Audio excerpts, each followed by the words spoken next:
Hey, I'm Michael, and this is Michael in the Middle. It's an intergenerational relational podcast for people who are interested in better human interaction. I'm glad you're here.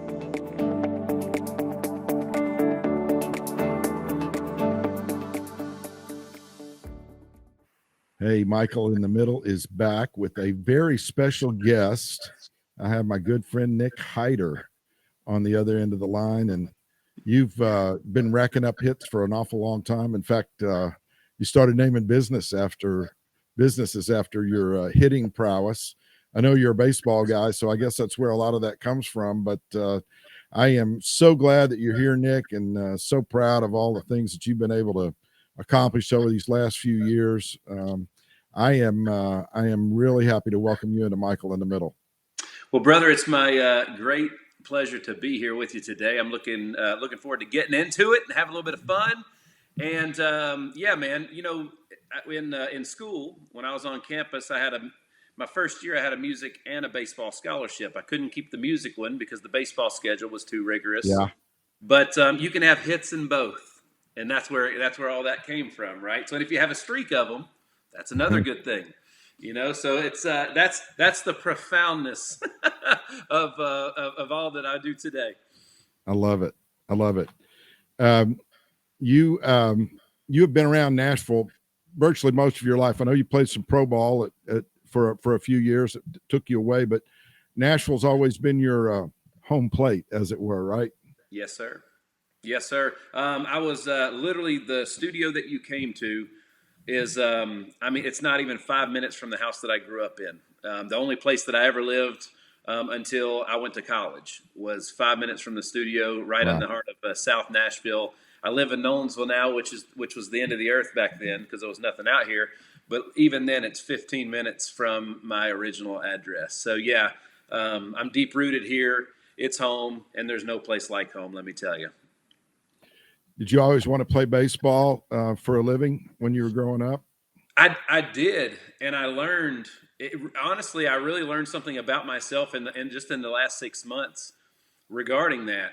You know, growing up, it was my dream to play professional baseball, which is what I did. My dream wasn't to make a living playing professional baseball.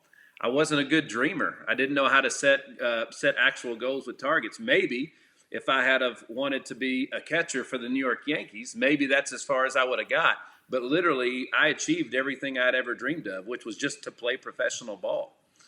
You know, so it was growing up. It was life. It was everything that I did, and it was literally my whole identity. It was what I was known for, and it was the source of a lot of struggle after baseball. Sure. Because I didn't know who the heck I was if I didn't have a uniform to put on. Who were your favorite teams and players growing up?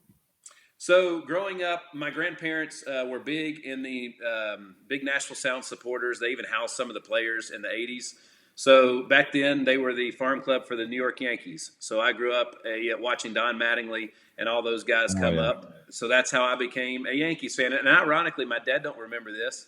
We were sitting, we were at Kroger or some store, and literally they had baseball cards at the cash register when we're standing in line, and Don Mattingly was on the front. And I just remember that was the first player besides Mickey Mantle, who was another Yankee, that my dad ever said, "Hey man, that guy's really, really good. Pay attention to him." And Don Mattingly, ever since that moment, was my favorite player, even though I wasn't left-handed and I didn't hit left-handed and I didn't play first base. You mentioned Don Mattingly. Donnie Ballgame, I think, was one of his nicknames. He's just a baseball guy. I follow an account on Twitter or X or whatever we're supposed to call it, called Baseball History Net, and they featured him the other day, and I saw a clip of Don Mattingly playing third base, and I knew he had done that, but it showed him turning a double play, you know, from the wrong side, so to speak. You know, fields it with his right hand and then flips it left-handed. Right. A perfect feed to the second baseman coming across, you know, for the double play. Yeah, and Mattingly, what a cool guy. When I was in college, those guys, Mattingly and Willie McGee and Steve Balboni and some of those guys were coming through, and we'd go over to Greer Stadium and and catch a game for next to nothing. And boy, those were some fun times. And then when you see people who you've seen up close and personal, like in a minor league ballpark, make it to the major Yes. leagues, I don't know. It's easier to feel connected to them, isn't it? 100%. And like, you feel like you're a part of their journey almost in a way. You're emotionally attached to them in ways that's just hard to So describe, because you came through it, and people told me that when I was a player. yeah, There's still people that were fans in New Haven, Connecticut, that will reach out to me from time to time and say hello online. So you never know the yeah, impacts you have on yeah. others. You know what I mean? It's just it's you never know until you know. I'm a big St. Louis Cardinals baseball fan, and All right. the 1985 World Series championship that wasn't, when the blown call at first base, in my opinion, cost the Cardinals Game 6. Joaquin Andujar started Games 7, I think, and just absolutely, I can't remember exactly what happened there, but Andujar had been great for them during the year, and he imploded, and the Royals, won it going away in Game 7. But uh, I remember this from that year and years following. Joaquin Andujar, who spoke broken English, they asked him what his favorite word in the English language was, and he says, "You never know." And I, I just always thought that was so cool. In his mind, that was that you never know. That's a word to Yeah. him, and I think that gives us a nice springboard, honestly, to you never know where God's going to take you when you start down a particular path. And we could talk for a long time about how you ended up at Trevecca, which is where we first met while you were playing baseball there. In fact, it'd be kind of cool. Where'd you play high school ball? Hillsborough High School in Green Hills. Hillsborough. Love it. Yeah, over there in Green Hmm. Hills. Great place. Unique high school field in a lot of ways, right? It is a funny story about that. When I was fortunate enough to play 4 years there, much like I did at Trevecca. I got to play early as a freshman, and we had a guy that he went on to play D1. I want to say he signed at maybe Ole Miss. His name was Rhett Fordham. He had transferred from Brentwood Academy. He was an All-State, All-American, all those things. He was a big old strong dude that could hit it a mile. Yeah. And he was 18, I was 14. But our very first game, our very first high school game, we played against MBA, and ironically, I hit 2 home runs in my very first high school game ever as a freshman in high school. And so I set the standard extremely high. I think I only hit 5 the rest of the season, but I hit 2 in my first 4 at bats. That's awesome. That's great. How did you end up at Trevecca? I mean, did you? I'm sure you had other opportunities with different schools around the area, but what was it that um, led you to the Hill there and to play for the Trojans? Well, a kid that I grew up with, a best friend, he's still a best friend today, named Chris Mercado, was a year ahead of me, and he was on the Chris. team at Trevecca. And Ryan Gray was very Yeah. influential in those decisions. He was just a really great guy, and somebody that was entrenched in the baseball community at the time, had big dreams and aspirations for the university, and was willing to take a shot with me and a couple other guys that I had kind of literally. Nathan Brown was a high school teammate who came with me. Yeah. We came to Trevecca at the same time, and there was just a few guys off my summer team that came over as well. And we all got to play really early. And Ryan Gray took a big chance on us, and I'm eternally grateful to him. Plus, at that time, I didn't really know. I was really trying to figure out my faith. I remember sitting on my a chair in the living room with my parents, saying like, I may want to be a pastor or something. I wasn't exactly sure what I wanted to do, but the church was a big part of my life growing up, and I had an opportunity to play early, and I had an opportunity. It was a smaller campus, it was local, and I knew that faith was going to be a part of that journey, and that was important to me at the time. And Coach Jeff Forehand came in. The next season, Was that before you graduated? I mean, somewhere along in Coach there. Gray was there for one season, and then so when you bring a new coach, kind of like what the Alabama guys and Saban are going through, you don't know what's going to happen because he didn't recruit me, so he may not want me. But Coach Forehand is, when I look at the people that have had some of the greatest impacts on my life, he's on my Mount Rushmore. And I'm so grateful to him for putting up with all that a young immature redhead kid brought to offer. And I hope we're continuing to make him proud. I just saw him a couple nights ago at the Old Timers Banquet. Right. It's always good to see him. And he's one of the greatest men that I've ever met, no doubt. What is it about a person who is a coach? We'll keep it in the athletic realm first, and then I want to expand the question maybe just a little bit. But what makes for a great coach? The best way I know how to describe it is they're good men. They're not nice men. All right. A nice man will tell you what you want to hear, but isn't necessarily honest. They'll almost lie to you. When a good man will tell you exactly the truth, be straightforward with you real time, even when it's uncomfortable. So that's the best way I can describe Jeff Foran. He's the ultimate motivator. He was young back then. He wasn't much older than us at the time when he came over. He was the ultimate motivator. He had done what we had done at an extremely high level. He had the relationships, and he demanded and got our respect quick. But he did that by being a good man, not a nice man. And I don't, I hope that answers the question. That's the best way that I know how to describe it. No, That's what I want to be, is a good that's guy, great. not a nice guy.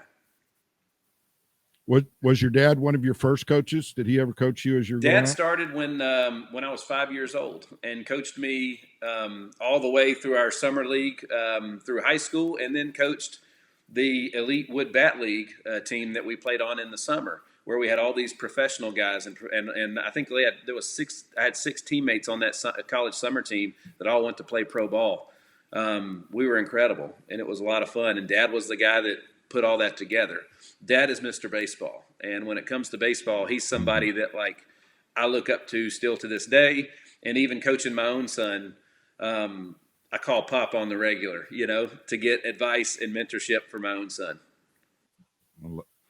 The power of involved parenting that strikes a balance between hovering and hugging. That's right. That's a real art, I think, and I think coaches have to do that kind of thing too. Yes, especially now. It seems like young people are a little more sensitive to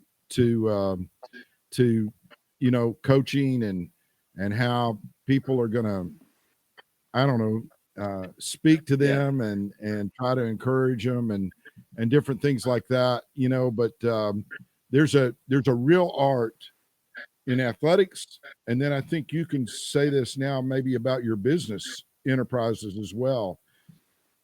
Finding ways to motivate and encourage while still holding accountable. There's a thin line there, right? Absolutely. Anybody. I coach my son's team, and I have since he was 5 years old, and I remind his teammates often. I have a great coaching staff. I'm extremely blessed to have some amazing men that don't help me out. They're equal to me. That's how I treat them. And but I remind the players all the time that guys none of these guys are paid. They're all here 100% for you, right? So you owe it to yourself and to them to give them the utmost respect and attention, because I'm sure they like watching football. I'm sure they like hanging out with their wives or their other kids. And during season, it's 20 to 30 hours a week that we're putting into these young men. And we do it. It's on a volunteer basis. So that's the thing, is getting these teenagers to understand, because when you're a teenager, it's not cool to do the right thing. It's cool to be the distraction or to not pay attention or for whatever reason. I still don't understand that. I was that way. So I'm just always reminding these kids, man, one of these days you're going to look back and ask yourself, did I give the most that I could give? Did I pay attention as much as I could pay attention to? Did I get the most out of that guy that poured into me for as long as he did? And when you can learn to do that, because there's so many great people along the way, and you don't want to take them for granted. You don't want to take one moment for granted, because those guys chose to be there. They didn't have to be there. And I think that's really important. That's one of the things I learned in business, is I started to learn how to say, when somebody's trying to help me, what's in it for them? And when you find out that there's nothing in it for them except for just goodwill, that changes your whole perspective of a situation and a relationship, And that's something that kind of like I believe that gratefulness is everything. I believe it's impossible to be in a bad mood when you're grateful. I And I think like that that. ungratefulness is the root of most, if not all, sin. I love that. I really do. So I know I know you are into upbeat, positive promotion of your products, of your ideas. I want to get to that in just a moment, but I don't want to leave the athletic parallel too soon. When you're stacking up wins in your business world now, you can point to certain things that, man, that's a great memory. I'm really glad that Yeah. happened. I'd love to hear just real quickly what were two or three of your best moments on the field that every now and then you just can't help but grin when you think about it. Gosh, there are literally too many to count. And they always revolve around a teammate. And I'll stick to on the field. All of the greatest moments are off the field. That's where the great, you know what I Good. mean. You know that from your own experience in coaching. But let's see. So obviously that first game in high school when I hit 2 home runs, that was pretty spectacular. That was an ultimate high moment. Freshman first game, 2 home runs. I was on cloud nine. The next day in school, I was the big man on campus for the first time ever, and that was a great moment. And obviously the first college game, that was a big milestone, and I can still remember to this day my first professional game in Kenosha, Wisconsin. But let's see a big moment. Obviously, this is the moment when I first felt like I felt like I'd taken responsibility of something and led something. I was as a catcher. I didn't realize how influential and how much of an impact I had on a game. Yeah. I was a little bit green to that. But I remember my senior season at Trevecca. We were going further in the program, further in the journey than the program had ever gotten to at that time. And since then, they've gone off and accomplished way bigger things. But I remember we came back. I think it was against Union University, a team that had kind of owned us, and the district tournament or the conference tournament, and we came back and won. And I remember it was a big moment. And I think I caught strike three to win the game. And I remember it was the first time that I went over and I just looked at Coach Forehand and I was just like, like we did it. Like I was a part of Mhm. that. And he looked at me and he gave it back. And I still remember Yeah. that moment to this day. And I think it was the second to last game I ever played in college.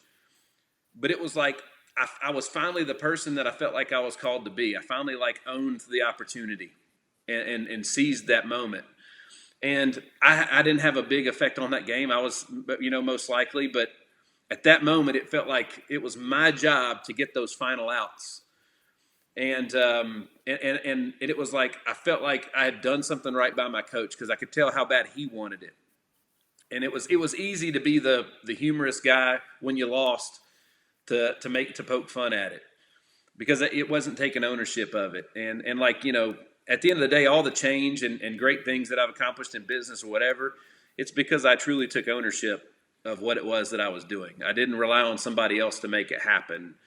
I relied on myself, to make it happen. I dug deep and just owned it. And I think that's one of the biggest problems with maybe not problems, but the biggest issues that we face today, raising kids.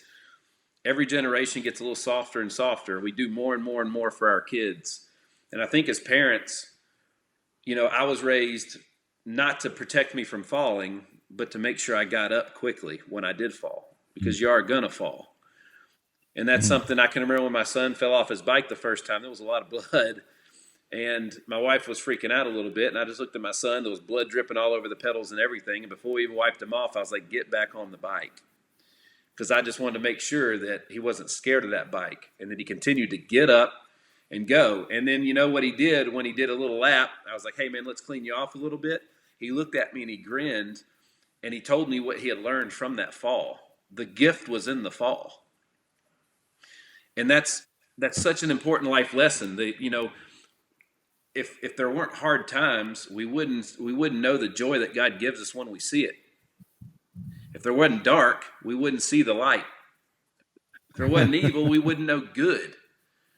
Yeah. So those I don't know why that was taken. I took that for granted for so long. The toughness, the hard times, those are the gifts because that's when you learn the next thing that you need to get where you want to go. And that's Yeah. just a big part of life. And as a parent, it's hard sometimes because you don't want to see your kids hurt, but maybe that's the best thing for them at that moment. And you just need to be there to make sure they get back up when they fall down. That's fantastic. Yeah.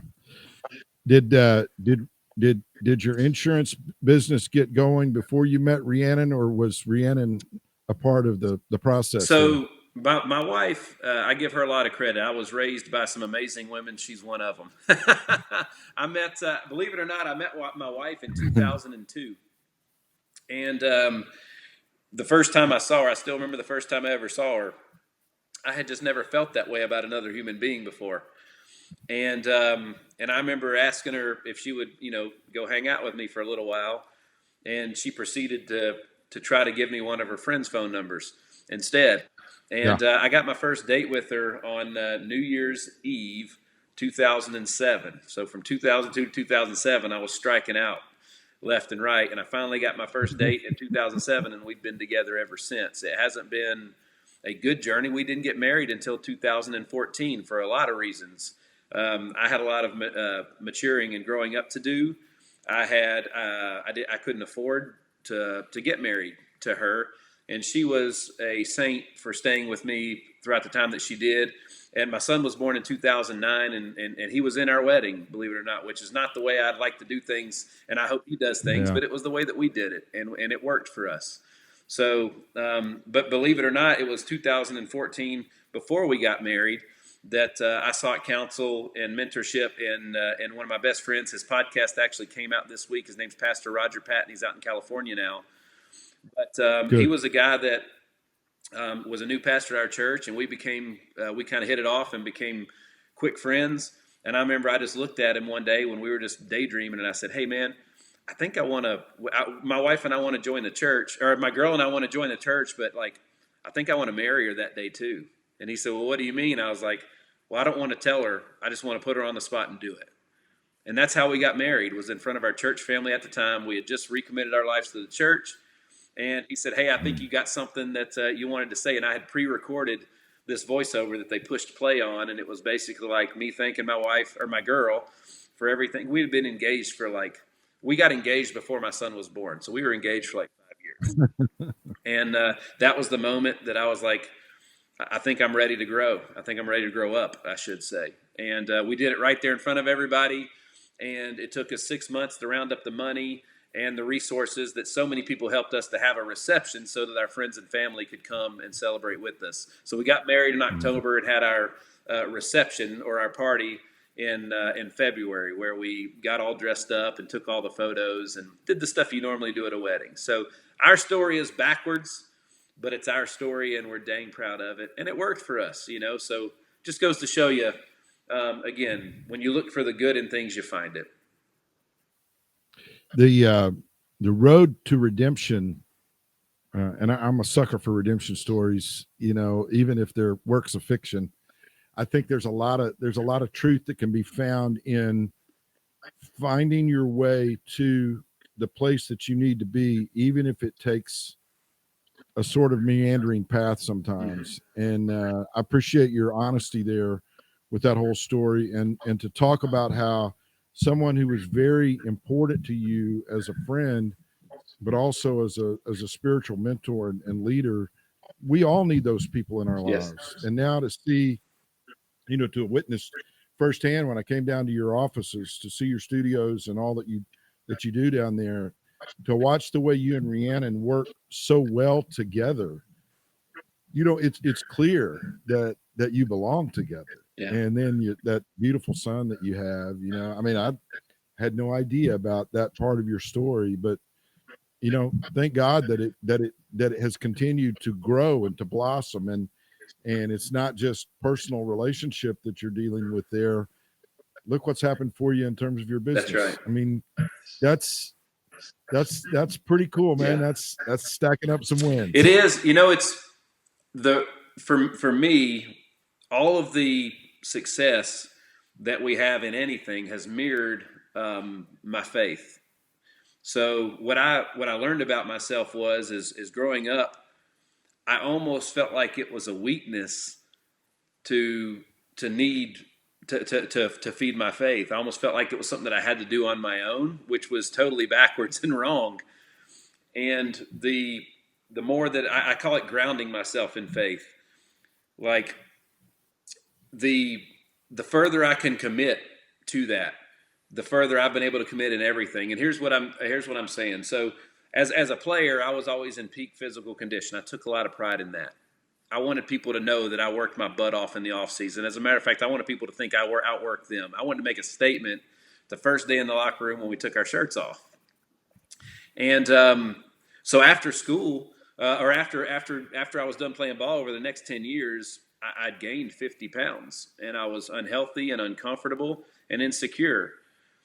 And as I started to say, I wanted to get back in shape. I wanted to feel good. I wanted my clothes to fit a certain way. I was, recreating. I was no longer Nick, the failed athlete, or the athlete that had finished, but I had to recreate the Yeah. father and the husband, the businessman, but most importantly, the servant. And I found that every time I'd kept getting to a certain place every year in my fitness, and then it would just be good enough. It was about 80% of what I'd actually wanted to do. And Roger pointed out that that's kind of been like a track record in everything. Like, I didn't want to be a big leaguer. I wanted to be a professional player, which is what I got. I didn't finish the dream. And I was doing that in my fitness. I was doing that in work. Everything just, once it got good enough, I kind of stopped. And it was something that I found through my faith when I was able to push through that. My faith wasn't good enough, and I had to quit. I had to quit fooling myself that it was. I had to dig deeper and dig deeper, and that allowed me to dig deeper in fitness. That allowed me to dig deeper in my family and my relationships with my wife, and more importantly, in business. I started to actually finish things. I didn't know it, but I was a quitter. I never finished. I'd get really close, and then that was good enough, and I stopped. And I learned to push through and finish. And what's on the other side when you can learn to do that? It's life changing. It's game changing. It's a level of accomplishment and in a way that you like. At the end of the day, my confidence mirrored my faith. I learned how to pray. I only prayed when things got bad. And I didn't know that you got to pray as if you already have it.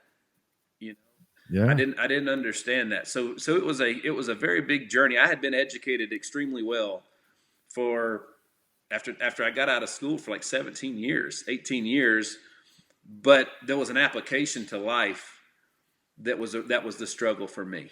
And it took the sports experience and the school experience, and then the struggles of life, the struggle of relationship, the struggle of family, to find the gifts on the other side of that struggle. The struggle was the gift. I wouldn't be where I'm at without that struggle. And that's the hardest part for people to understand. That's when, the people that question your faith, they're always like, well, why would God put you through those things?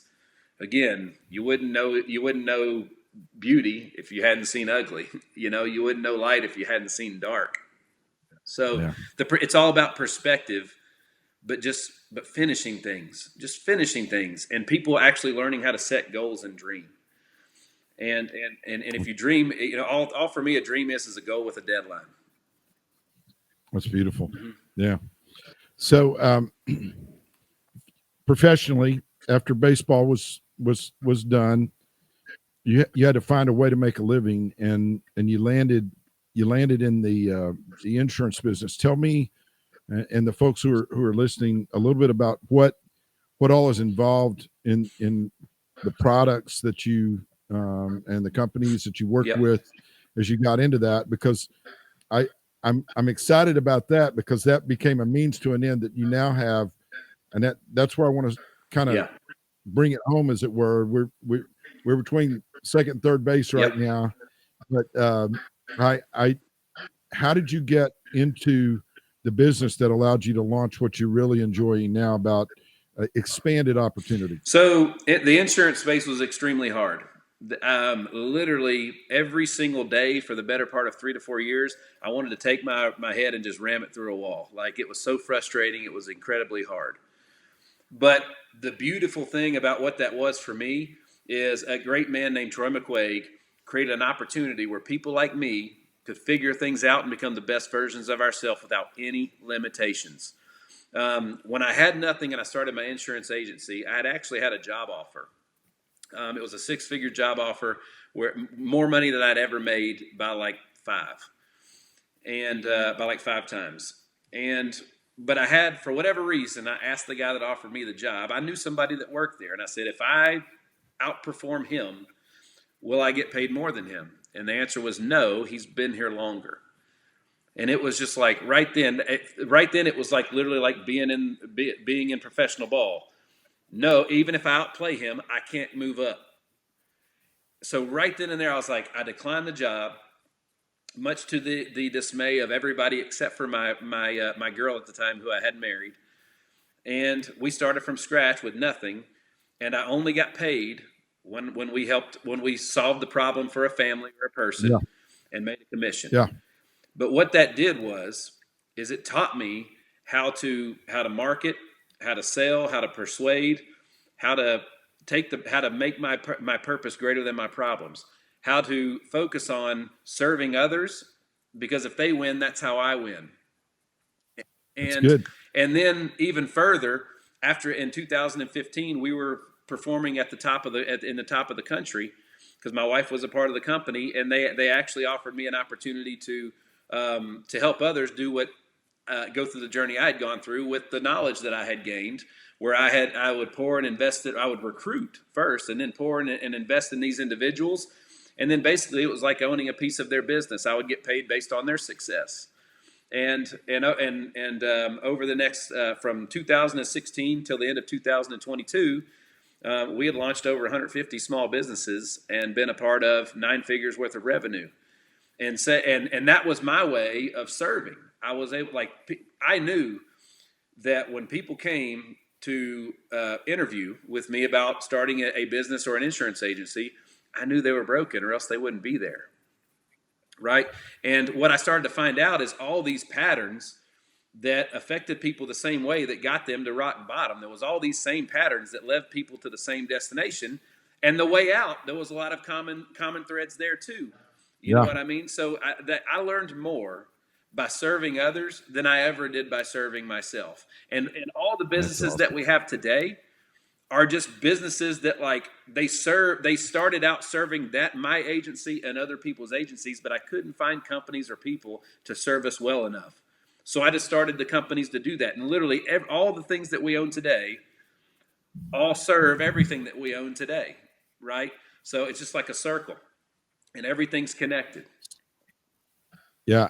How long have you been using Team Hyder as the name of the business? So it was Nick Hyder, U.S. Health Advisors, in 2013. In 2015, it was Hyder and Hyder, U.S. Health Advisors. And then in 2016, when we started launching other people under our umbrella, that was when we organized and became Team Hyder. Nice. And actually, I got Okay. that off The Voice. There was Team Adam and Team Blake and Team CeeLo, and all that stuff. That's literally Yeah. where it came from. And that's how they kept up with our hierarchies in the company, was by the person at the top's last name. So, we were, at the time, they called us the Nick Hyder Satellite Division at the time, and Team Yeah. Hyder, because I didn't want it to be about me. I wanted it to be about the team. I'm a team guy, right, from the sports. So, and everybody had the shirts. You can't be a member of a team without a jersey. So everybody got shirts and stuff with the name on it. And it meant something to be Team Hyder. And we focused on community efforts together as Team Hyder. But the success of Team Hyder wasn't me. It was all those other amazing people. How long have you been using social media to help tell your story? I learned that. So the Little League coach, Randy Huth, that's local, that took the Little League team to 3 consecutive back-to-back World Series. He was my business partner in the hospitality industry. And he was the first person to really get on the social media train. This is back in like 2010, 2011. And that's how we were able to win in those times, through promotion. He was ahead of the game in social media. And I learned a lot during that time. So when we got into insurance, the first place I looked at the time was Facebook. This is in 2013. And there was nobody in insurance on Facebook. Like, you could go on Facebook and type in health insurance Tennessee, and all you would see was me. It was like I had monopolized the whole thing. I was the only one there. And all we focused on the entire time on social media for a good 4 to 5 years was another win for the customer. Who's next? That was the whole marketing campaign. Everything we did was based around another customer won. Who's next? It was literally that simple. It wasn't profound. It wasn't anything. Insurance is extremely regulated, and there was a lot of compliance. I represented a great company, and that comes with great responsibility. I couldn't go off saying things and political views and so on and so forth. And it took me a very long time to get comfortable enough with my faith to be able to work that in a way that would make the company that we represented proud. So for me, we just focused on, that's what Troy always taught me. He said, income is the outcome, not the objective. Right? That's great. And I thought, wow. So it's the outcome. The objective is serving others. And when you're really good at that, you get income and you can get a lot of it. So that's how we marketed it. It's just honest. Being a good guy, not a nice guy. I would encourage anyone who's listening right now, for those of you who are watching on YouTube, our producer Rob Walls will throw up some of these logos about how people can follow you. But just tell folks how they can be in touch with the kind of content that you're putting out. And this is all under the kind of mantle or idea of brand acceleration, right? Yeah, there's you can pay attention to the greatest companies in the world and what they're doing right now. 58% of all the studies and analytics that are out there will say that companies are now buying from people that have an established personal brand backing them, right? So your personal brand is your reputation online at the end of the day, right? We all have a reputation face to face, but because of the internet, which is endless, you got to live in the digital world as well. And all of the success that we have, because our audience, like the audience of my podcast, it's in dozens of countries, hitting 7 figures a month. And from all over the world. It's incredible, and we wouldn't be able to do that without the digital footprint. So because of the personal brand and understanding that I am my personal brand, and that's the one thing that once you build it and establish it, it never goes away. It's something that you can always fall back on. It's recession proof, okay? So everything that I have, you can find, like all the podcast promotion and all those things, which I highly recommend. You go listen to the Hit Streak. On any platform, you can stream a podcast. You can watch video on YouTube or Spotify. But everything's under Nick Hyder on social media, just my name. YouTube, TikTok, Facebook, LinkedIn, Twitter, X, whatever it is. All of those things are under Nick Hyder, and you can find out nickhyder.com. It's a hub for everything. You can find everything that I'm attached to at nickhyder.com. What do you say to somebody who, even if it's a false modesty, says, "Oh man, I don't want to put myself out there like that," or whatever? I think what you're speaking to, and it's something that I'm coming to terms with in my own life. Business is just done in a very different way now. I mean, and we can try to go back to door-to-door salesman, or just cold calling and all that kind of thing based on what used to happen in the past in order to do business. But if people don't buy you, they're probably not going to be interested in whatever product that is you have for sale, as it were. Is that a good nutshell explanation of what you just told us? Yeah, at some point in time, cold calling was new, and people that had been in the workforce for 20 to 30 years didn't think that, they didn't like that either. So there's always evolution of anything. Things are always going to change and improve. Change is inevitable, but the growth part is optional. All right, that's up to you. So for us, with change comes new challenges, but it also comes with new blessings. It comes with new opportunities. And the folks that say, the false modesty of like, that's not for me or whatever. Again, it's for others. It's not for you. It's for others. I don't personally like. People ask me all the time, "What's your favorite social media platform?" Well, even those change because they always evolve. But YouTube and Instagram are the two that I probably spend the most time on studying myself because I feel like they're the most effective. And that's also what I know where people go to validate people. When somebody looks me up, they don't necessarily Google anymore. They'll go to Instagram to find me or YouTube to find out who I am as a person and validate me. So the folks that I don't spend a lot of time on Twitter, yet you'll find me very heavily inundated on with content on Twitter. Why? Because the people that I help might like Twitter. It ain't about what I like; it's Yeah. about what they like. And I got to go where they're at. And just like Jesus, Jesus told his prophets, "Go." You got to go to where the people are at that need your help. It's not about what you like. If you want to help others, you got to go to their place on their turf and help them there, and then you can bring them back. If that's what you need to do. So the folks that struggle with that, it ain't about you. It's about the Mhm. people that are there that need your help, right? And that's the problem that I think that we live in today is too many people, too many people's success and happiness depends on what other people do, and I'm in control of me, right? So when COVID first happened and everybody became the victim rather than the survivor, a victim and a survivor is the same person. It's just how you say it, you know. And everybody was pointing out, as far as accountability goes, you got to turn that sucker around, right? And most people that quit, it's because if you look through the wrong end of a telescope, things look further than they actually are. So I'm always just telling people, I wear lenses here sometimes. If I flip them around, it don't look as good. So, are you looking through the right lens and are you looking through the right side of the lens? And then, and just know that when things seem really, really far, I can promise you I wouldn't have graduated high school if they didn't have them broken up into grades. After about 4 or 5 years, I'd have been like, gosh, this is never going to end. I don't know where the end's not in sight. I can't find it. And I think that's the reason that a lot of people quit their New Year's resolutions, their goals, or anything in life is because they didn't have milestones or little goals set up along the way to help get them there to celebrate the success of the journey within. The journey is the gift, So as foolish as it is, when your kid graduates first grade and they make a bigger celebration than the high school graduation at first grade, that kid's excited to go to second grade. That kid's excited for the next challenge and the next step in their journey. And I think that that's something that we all need, that we all could do a better job of, and whatever it is that we're wanting to do in life, is anybody that's better than you or further along in their journey or more successful than you, it's literally what I just said. They're just ahead of you.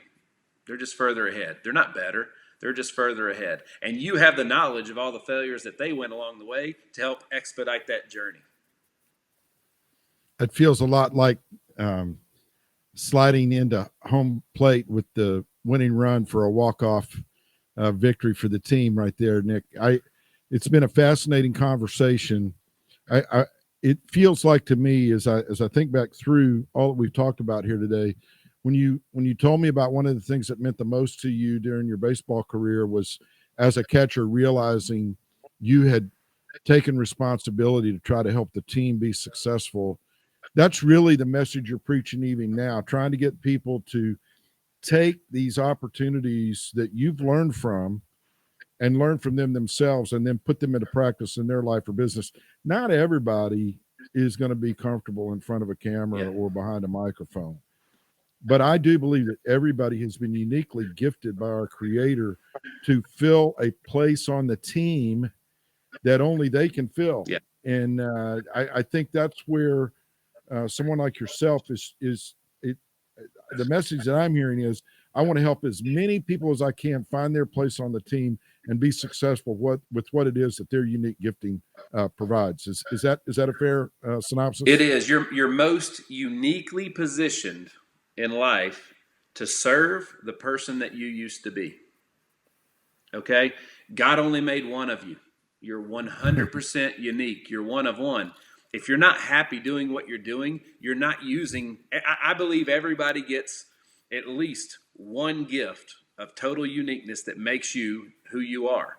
And if you're not doing what you're, if you're not happy doing what you're doing, or if you're not fulfilled serving the people that you're serving, I don't believe you're using that gift. I don't believe you're using that uniqueness, right? And that's the big. At the end of the day, that's the biggest challenge in life is we don't know why we're here, right? We don't know why all this happens and why any of this happens in the first place. but we do know that we're here, and we do know that God put us here.